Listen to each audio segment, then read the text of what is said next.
ಇತ್ತೀಚಿನ ದಿನಗಳಲ್ಲಿ ಗಾಲ್ bladder stones ಹೆಚ್ಚಿನ ಜನರಲ್ಲಿ ಆಗ್ತಾ ಇದೆ. ಬಟ್ ಕಾರಣ ಏನು, ಯಾಕೆ ಆಗ್ತಾ ಇದೆ, ಯಾರಲ್ಲಿ ಹೆಚ್ಚಾಗತ್ತೆ, ಟ್ರೀಟ್ಮೆಂಟ್ ಆಪ್ಷನ್ಸ್ ಏನಿರುತ್ತೆ, ಪ್ರತಿಯೊಬ್ಬರಿಗೂ ಕೂಡ ಸರ್ಜರಿ ಬೇಕಿದೆಯಾ ತಿಳ್ಕೊಳ್ತಾ ಹೋಗೋಣ. ತಿಳಿಸ್ಲಿಕ್ಕೆ ನಮ್ಮೊಟ್ಟಿಗೆ ಅಪೋಲೋ ಸ್ಪೆಷಾಲಿಟಿ ಹಾಸ್ಪಿಟಲ್ ಜಯನಗರದ ಜಿಮಾಸ್ ಡಿಪಾರ್ಟ್ಮೆಂಟಿಂದ consultant general surgeon doctor Rupesh Kannaje ಅವರಿದ್ದಾರೆ. ಕಾರ್ಯಕ್ರಮಕ್ಕೆ ಸ್ವಾಗತಿಸಿಕೊಳ್ಳೋಣ. ಡಾಕ್ಟರ್ ನಮಸ್ತೆ, ವೆಲ್ಕಮ್. ನಮಸ್ಕಾರ ಡಾಕ್ಟರ್, ಮೊದಲಿಗೆ ಈ ಗಾಲ್ ಬ್ಲಾಡರ್ ಸ್ಟೋನ್ಸ್ ಅನ್ನೋದು ಏನು, ಯಾರಲ್ಲಾಗುತ್ತೆ, ಯಾಕಾಗತ್ತೆ? ಗಾಲ್ ಬ್ಲಾಡರ್ ಸ್ಟೋನ್ಸ್ ಅನ್ನೋದು ಪಿತ್ತಕೋಶದಲ್ಲಿ ಕಲ್ಲುಗಳು ಫಾರ್ಮ್ ಆಗೋದು.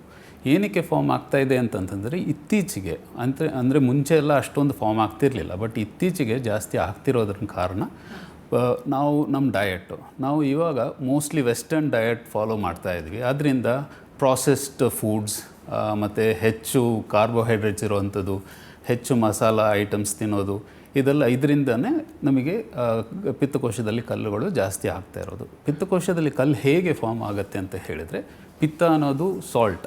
ಸೊ ಅದರಲ್ಲಿ ಸಮ್ಟೈಮ್ಸ್ ಹೆಚ್ಚು ಕೊಲೆಸ್ಟ್ರಾಲ್ ಇತ್ತು ಅಥವಾ ಹೆಚ್ಚು ಬೈಲ್ ಸಾಲ್ಟ್ಸ್ ಇತ್ತು ಅಂತ ಹೇಳಿದ್ರೆ ಅದು ಸೆಡಿಮೆಂಟ್ ಆಗಿ ಆ ಥರ ಸ್ಟೋನ್ಸ್ ಫಾರ್ಮ್ ಆಗೋದು. ಎಲ್ಲರಿಗೂ ಫಾರ್ಮ್ ಆಗತ್ತಾ ಅಂತ ಕೇಳಿದ್ರೆ ಆಗೋದಕ್ಕೆ ಚಾನ್ಸಸ್ ಇದೆ. ಬಟ್ ನಾವು ಡಯಟ್ ಕಂಟ್ರೋಲ್ ಮಾಡ್ಕೊಂಡಿದ್ರೆ ಅವ್ರಿಗೆ ಕಮ್ಮಿ ಇರುತ್ತೆ. ಯಾರಲ್ಲಿ ಹೆಚ್ಚಾಗಬಹುದು ಡಾಕ್ಟರ್? ಸೊ ಚಿಕ್ಕ ವಯಸ್ಸಿಂದ ಆಗತ್ತಾ ಇಲ್ವಾ ಅಂತ ಕೇಳಿದ್ರೆ ಆಗ್ಬೋದು, ಬಟ್ ಅದಕ್ಕೆ ಕಾರಣಗಳು ಬೇರೆ ಇರುತ್ತೆ. ಸೊ ಕೆಲವರಿಗೆ ಬ್ಲಡ್ ರಿಲೇಟೆಡ್ ಪ್ರಾಬ್ಲಮ್ಸ್ ಇತ್ತು ಅಂತಂತಂದರೆ ಚಿಕ್ಕ ವಯಸ್ಸಿಗೆ ಮಕ್ಕಳುಗಳು ಸ್ಟೋನ್ಸ್ ಫಾರ್ಮ್ ಆಗೋದಕ್ಕೆ ಚಾನ್ಸಸ್ ಇದೆ.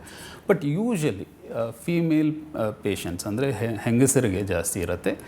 And younger age group, fertility age ಇದ್ದಾಗ ಅವ್ರುಗಳಿಗೆ ಜಾಸ್ತಿ ಫಾರ್ಮ್ ಆಗುತ್ತೆ. ಆಬ್ವಿಯಸ್ಲಿ ನಾವಡೇಸ್ ನಾವೆಲ್ಲರೂ ಈ ಥರ ವೆಸ್ಟರ್ನೈಸ್ಡ್ ಫುಡ್ ತೊಗೊತಾ ಇರೋದ್ರಿಂದ ನಮಗೆ ಇವಾಗೆಲ್ಲ ಜಾಸ್ತಿ ಆಗುತ್ತೆ. Yes doctor. ಸೊ ಡಾಕ್ಟರ್, ಈಗ ಕಂಪ್ಯಾರಿಟಿವ್ಲಿ ಒಂದು 5-10 ವರ್ಷದ ಹಿಂದೆ ಹೋದರೆ ಅಷ್ಟು ಕೇಸಸನ್ನು ನೋಡ್ತಿರ್ಲಿಲ್ಲ, ಬಟ್ ಇತ್ತೀಚಿನ ದಿನಗಳಲ್ಲಿ ಹೆಚ್ಚಿನ ಕೇಸಸನ್ನು ನೋಡ್ತಿದ್ದೀವಿ. ಸೇಮ್ ರೀಸನ್, ಅದೇ ವೆಸ್ಟರ್ನೈಸ್ಡ್. ಸೊ ವೆಸ್ಟರ್ನೈಸ್ಡ್ ಫುಡ್ ಇವಾಗ ಜಾಸ್ತಿ ನಾವೆಲ್ಲ ಸಿಟಿಗೆ ಬಂದಿದ್ವಿ. ಈಗ ನಾವು ತೊಗೊತಾ ಇರೋದು ಫುಡ್ಗಳೇ it's all processed foods and carbohydrate ಹೆಚ್ಚಿರೋದು, ರಿಫೈನ್ಡ್ ಫುಡ್ಸು ಮತ್ತು ಎಣ್ಣೆ ಹೆಚ್ಚಿರೋದು, ಇಂಥ ಫುಡ್ಸಿಂದ ನಾವು ಜಾಸ್ತಿ ಸ್ಟೋನ್ಸ್ ಫಾರ್ಮ್ ಆಗ್ತಾ ಇರೋದು. ಸೊ ಡಾಕ್ಟರ್, ಈಗ ಸಿಮ್ಟಮ್ಸನ್ನು ರೂಲ್ ಔಟ್ ಮಾಡಬೇಕು, ವಾರ್ನಿಂಗ್ ಸೈನ್ಸನ್ನು ಇಗ್ನೋರೇ ಮಾಡಬಾರ್ದು ಅಂತ ಇದ್ದರೆ ಯಾವ್ದಾಗಿರುತ್ತೆ ಡಾಕ್ಟರ್? ಸಿಮ್ಟಮ್ಸಲ್ಲಿ 2 ಥರ ಹೇಳ್ಬೋದು. ಒಂದು ಎಮರ್ಜೆನ್ಸಿ ಸಿಮ್ಟಮ್ಸ್ ಅಂತ ಸೆಪ್ರೇಟಾಗಿ ಇಟ್ಬಿಡೋಣ. But generalised symptoms, minor symptoms ಏನಂತಂತಂದರೆ, ನಾವು ಜನರಲಿ ಗ್ಯಾಸ್ಟ್ರಿಕ್ ಅಂತ ತಿನ್ಕೊಂಡು ಪೇಷಂಟ್ಸ್ ಬರ್ತಿರ್ತಾರಲ್ಲ, ಅದರಲ್ಲಿ ಸಿಮ್ಟಮ್ಸ್ ಓವರ್ಲ್ಯಾಪ್ ಆಗುತ್ತೆ. ಸೊ ಏನಾಗ್ಬೋದು, ಹೊಟ್ಟೆ ಊಟ ಮಾಡಿದ ತಕ್ಷಣ ಹೊಟ್ಟೆ ಬ್ಲೋಟಿಂಗ್ ಆಗ್ಬೋದು, ಹೊಟ್ಟೆ ಒಂಥರ ಇಂಡೈಜೆಷನ್ಸ್ ಪ್ರಾಬ್ಲಮ್ ಥರ ಜಾಸ್ತಿ ಆಗೋದು, ಗ್ಯಾಸ್ ಹೆಚ್ಚು ಮೇಲಕ್ಕೆ ಬರೋದು, ತೇಗ್ ಜಾಸ್ತಿ ಬರೋದು, ಆ ಥರ ಇರೋದೆಲ್ಲ minor symptoms related to gall bladder stones. But ಗ್ಯಾಸ್ಟ್ರೈಟಿಸಲ್ಲೂ ಇದೇ ಥರ ಸಿಮ್ಟಮ್ಸ್ ಇರುತ್ತೆ. ಮೋಸ್ಟ್ಲಿ ಪೇಷಂಟ್ಸ್ ನಮ್ಮ ಹತ್ರ ಬರುವಾಗ ಸ್ಟೋನ್ಸಿಂದ ಆಗಿದೆ ಅಂತ ಅವ್ರಿಗೆ ಗೊತ್ತಿರಲ್ಲ. ಗ್ಯಾಸ್ಟ್ರೈಟಿಸ್ ಅಂದರೆ ನನಗೆ ತುಂಬ ಗ್ಯಾಸ್ ಇದೆ ಸರ್ ಅಂತ ಬರ್ತಾರೆ. ಅವರಿಗೆ ಸ್ಕ್ಯಾನ್ ಮಾಡಿ ನೋಡಿದ್ರೆ ಪಿತ್ತಕೋಶದಲ್ಲಿ ಕಲ್ಲಿರೋದು. These are all minor symptoms. Emergency symptoms ಅಂತ ಕೇಳಿದರೆ ಪೇಷಂಟ್ಸ್ಗಳಿಗೆ ಯೂಶಲಿ ಪೇಯ್ನ್ ಬರುತ್ತೆ, ರೈಟ್ ಸೈಡ್ ಅಪ್ಪರ್ ಅಬ್ಡಮನ್ ಅಥವಾ ಮಿಡ್ ಅಬ್ಡಮನ್. ಯೂಶಲಿ ಯಾವಾಗ ಬರುತ್ತೆ ಅಂತ ಕೇಳಿದ್ರೆ, ಹೆವಿ ಮೀಲ್ಸ್ ತಿಂದಿರ್ತಾರೆ, ನೈಟಲ್ಲಿ ಹೆವಿ ಮೀಲ್ಸ್ ತಿಂದಿದ್ರು, ಮಧ್ಯರಾತ್ರಿ ಎದ್ದೇಳಬೇಕಾಯ್ತು, ಅಷ್ಟು ನೋವಿದೆ ಅಂತ ಹೇಳಿ ಬರ್ತಾರೆ. ಪೇಯ್ನು ಕೆಲವು ಸತಿ ಇಲ್ಲೇ ಇರ್ಬೋದು ಅಥವಾ ಹಿಂದಕ್ಕೆ ಬೆನ್ನಿಗೆ ಹೋಗ್ಬೋದು. ಸೊ ತುಂಬ ಇನ್ಫೆಕ್ಟ್ ಆಗಿತ್ತು, ಪಿತ್ತಕೋಶ ಪೂರ್ತಿ ಇನ್ಫೆಕ್ಟ್ ಆಗಿತ್ತು ಅಂತಂತ ಹೇಳಿದರೆ ಜ್ವರ ಬರ್ಬೋದು, ಚಳಿ ಆಗ್ಬೋದು. These are all emergency symptoms. ಇಂಥ ಸಿಮ್ಟಮ್ಸ್ ಇತ್ತು ಅಂದರೆ ತಕ್ಷಣ ಸ್ಕ್ಯಾನ್ ಮಾಡಿಕೊಂಡು ಅದಕ್ಕೆ ಟ್ರೀಟ್ಮೆಂಟ್ ತೊಗೋಬೇಕಾಗತ್ತೆ. Yes doctor. ಸೊ ಡಾಕ್ಟರ್, ಈಗ ಇನಿಷಿಯಲ್ ಡಯಾಗ್ನೋಸ್ಟಿಕ್ ಮೆಷರ್ಸ್ ಏನಿರುತ್ತೆ, ಯಾವ ರೀತಿಯ ಟ್ರೀಟ್ಮೆಂಟ್ ಆಪ್ಷನ್ಸ್ ಅವೈಲೇಬಲ್ ಇರುತ್ತೆ ಅವರಿಗೆ? ಸಿಂಪ್ಲೆಸ್ಟ್ ಸ್ಕ್ಯಾನ್ ಅಂತ ಹೇಳಿದರೆ ultrasound scan. Ultrasound scan is the best modality for goal bladder stones. ಅದ್ರ ಜೊತೆಗೇ ಲಿವರ್ ಫಂಕ್ಷನ್ ಟೆಸ್ಟ್ ಅಂತ ಹೇಳ್ತೀವಿ. ಅಕಸ್ಮಾತ್ ಸ್ಟೋನ್ಸಿಂದ ಕಾಂಪ್ಲಿಕೇಶನ್ಸ್ ಇತ್ತು ಅಂದರೆ ಆ ಲಿವರ್ ಫಂಕ್ಷನ್ ಟೆಸ್ಟಲ್ಲಿ ಸ್ವಲ್ಪ ವೇರಿಯೇಷನ್ಸ್ ಬರ್ತವೆ. ಸೊ ಅದನ್ನು ಇದೆರಡು ಇದ್ದರೆ ನಾವು ಡಯಾಗ್ನೋಸ್ ಮಾಡೋಕ್ಕೆ ಸರ್. ಎಸ್ ಡಾಕ್ಟರ್, ಇನ್ನು ಟ್ರೀಟ್ಮೆಂಟ್ ಆಪ್ಷನ್ಸಿಗೆ ಬಂದರೆ ಇನಿಷಿಯಲ್ ಸ್ಟೇಜಲ್ಲಿ ಯಾವ ರೀತಿ ಟ್ರೀಟ್ಮೆಂಟ್ ಆಪ್ಷನ್ಸ್ ಇರುತ್ತೆ, ಲೇಟರ್ ಸ್ಟೇಜಸಲ್ಲಿ ಯಾವ ರೀತಿ ಟ್ರೀಟ್ಮೆಂಟ್ ಆಪ್ಷನ್ಸ್ ಇರುತ್ತೆ, ಆ್ಯಂಡ್ ಎವ್ರಿ ಕೇಸಸ್ಗೆ ಸರ್ಜರಿ ರಿಕ್ವೈರ್ಡ್ ಇದೆಯಾ ಡಾಕ್ಟರ್?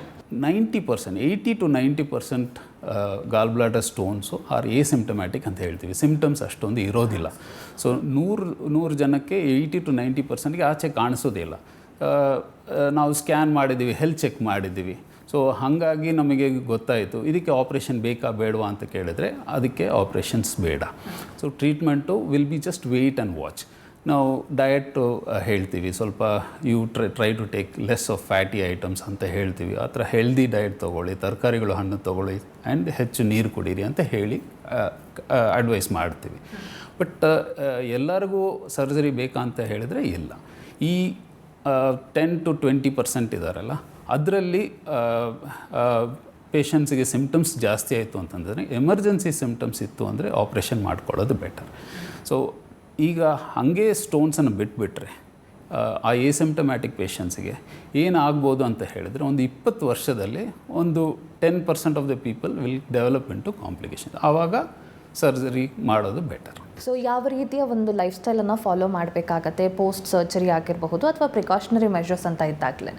ಸೊ ಪ್ರಿಕಾಷನರಿ ಮೆಷರ್ಸ್ ಅಂತ ಹೇಳಿದರೆ ಆಲ್ರೆಡಿ ನಾನು ಹೇಳಿದಂಗೆ ಲೈಟ್ ಫುಡ್, ಹೆವಿ ಫುಡ್ ತಗೊಳ್ಳೋದು ಅವಾಯ್ಡ್ ಮಾಡಬೇಕು. ಮಸಾಲ ಐಟಮ್, ಸ್ಪೈಸಿ ಆಗಲಿ, ಆಯಿಲಿ ಫುಡ್ಸ್ ಅವಾಯ್ಡ್ ಮಾಡೋದು, this are all should be avoid ಮಾಡಬೇಕು. ಅಂದರೆ ಹೆಚ್ಚು ತರಕಾರಿಗಳು, ಹಣ್ಣು, ಹೆಚ್ಚು ನೀರು, ಹೆಲ್ದಿ ಲೈಫ್ ಸ್ಟೈಲ್ ಅಂದರೆ ಡೈಲಿ ವಾಕಿಂಗ್ ಹೋಗೋದು, ಸ್ವಲ್ಪ weight control. Obesity is one of the important reasons where gall bladder stones ಆಗೋದಕ್ಕೆ ಚಾನ್ಸಸ್ ಜಾಸ್ತಿ. Yes doctor, thank you so much. ಇವತ್ತಿನ ಕಾರ್ಯಕ್ರಮದಲ್ಲಿ ನಮಗೆ ಗಾಲ್ ಬ್ಲಾಡರ್ ಸ್ಟೋನ್ಸ್ ಬಗ್ಗೆ ತಿಳಿಸ್ಕೊಟ್ರಿ, ಟ್ರೀಟ್ಮೆಂಟ್ ಆಪ್ಷನ್ಸ್ ಬಗ್ಗೆ ತಿಳಿಸ್ಕೊಟ್ರಿ. Thank you so much for joining us. Thank you so much. ನಮಸ್ತೆ. Doctor ಕಾರ್ಯಕ್ರಮ ಮುಂದುವರಿ